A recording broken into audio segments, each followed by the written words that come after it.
नमस्कार, खबर प्रधान देख रहे हैं आप और मैं हूं आपके साथ संगीता श्रीवास्तव। देखिए, इस समय देश की राजनीति में राज्यसभा की टिकट और उम्मीदवारी के लिए तमाम तरह की उठापटक चल रही है। 18 जून को राज्यसभा के चुनाव होने हैं। इसी के साथ उच्च सदन में बीजेपी को अपने दम पर बहुमत मिलने की संभावनाएं तेज हो चुकी हैं।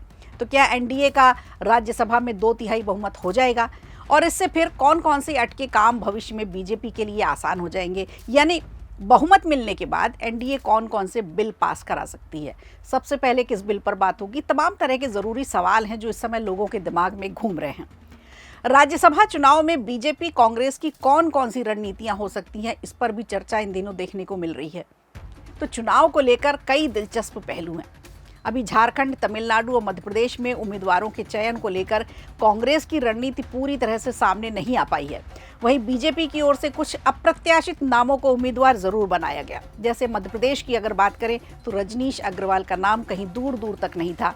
उनके नाम के चयन ने सबको हैरान किया। कई दिग्गजों के नाम पीछे रह गए और रजनीश अग्रवाल ने नामांकन भी दाखिल कर दिया।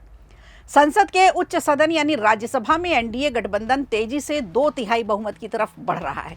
18 जून को 24 सीटों पर होने वाले चुनाव में एनडीए को उम्मीद है कि 15 से 16 सीटें मिल सकती हैं, जिससे उसकी ताकत 150 के पार पहुंच जाएगी। वहीं कांग्रेस से अलग हो रही डीएमके और बिखरती हुई टीएमसी के रुख से भी विपक्ष कमजोर हो रहा है, जिसका सीधा सीधा फायदा बीजेपी को मिलने वाला है और इसका फायदा लोकसभा में भी मिलेगा। राज्यसभा में 2/3 बहुमत यानी 164 सीटों के आंकड़े को छूने के लिए बीजेपी को क्षेत्रीय पार्टियों की मदद की जरूरत होगी और इसी वास्ते रास्ते सब खुले रख रही हैं। क्षेत्रीय दलों की बात करें तो यहाँ भी बार बार राजनीति बदल रही है क्षेत्रीय दलों की। बीजेपी के लिए लोकसभा में ये एक संजीवनी का काम कर रही है। विपक्षीय एकजुटता की बात करें यानी इंडिया गठबंधन की बात करें तो लगातार इंडिया गठबंधन कमज़ोर होता जा रहा है और इसका सीधा सा मतलब ये है कि लोकसभा में भी सरकार के खिलाफ कोई संयुक्त या आक्रामक रणनीति नहीं बन पाएगी और ये बीजेपी को मजबूती देगी।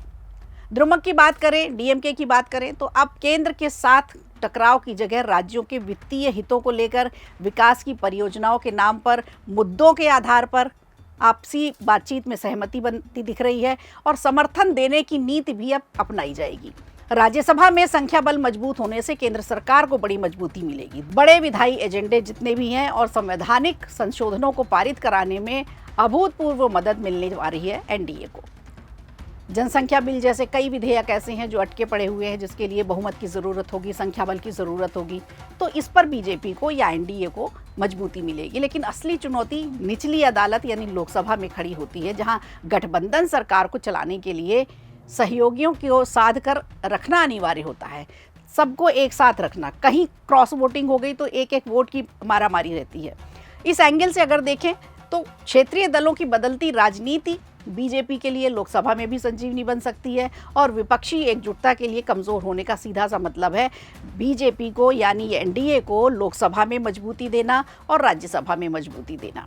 और ऐसे तमाम मुद्दों के आधार पर समर्थन देने की राजनीति इस समय चल रही है, खास करके क्षेत्रीय दलों के साथ। तो ममता बनर्जी की पार्टी में होने वाली संभावित टूट यदि लोकसभा सांसदों तक पहुंचती है, जिस तरह से हमने अभी देखा कि कई सारे विधायक टूट गए हैं, 58 विधायक अलग पार्टी बनाने की बात कर रहे हैं, इसी तरह से सांसदों के बीच में भी मतभेद हो दिखते रहे। तो अगर सांसदों के बीच मतभेद हो रहे हैं तो इसका सीधा सा मतलब है कि ये लोकसभा तक भी पहुंचेंगे। तो निचले सदन में विपक्ष की संख्या बल वैसे ही कम हो जाएगी।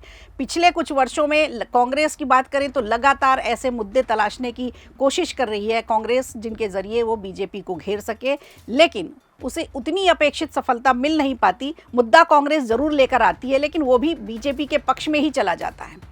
तो राहुल गांधी के उस बयान की भी इस समय सबसे ज़्यादा चर्चा है, जिसमें वो बार बार कह रहे हैं कि आर्थिक सुनामी आने वाली है, आर्थिक सुनामी आने वाली है।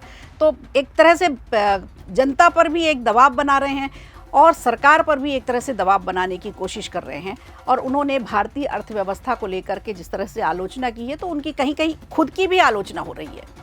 कुल मिलाकर राज्यसभा में बढ़ते आंकड़े, बढ़ता हुआ बहुमत, बढ़ता हुआ संख्या बल और लोकसभा में बिखरता हुआ विपक्ष, दोनों ही मोर्चों पर देखा जाए तो बीजेपी के लिए राह अब धीरे धीरे आसान होने लगी है और बहुत संभावना है कि राज्यसभा के होने वाले चुनाव में बीजेपी को संख्या बल में मजबूती मिल जाएगी। वीडियो अच्छा लगा हो तो लाइक कीजिए, शेयर कीजिए और कमेंट बॉक्स में हमें ज़रूर बताइए।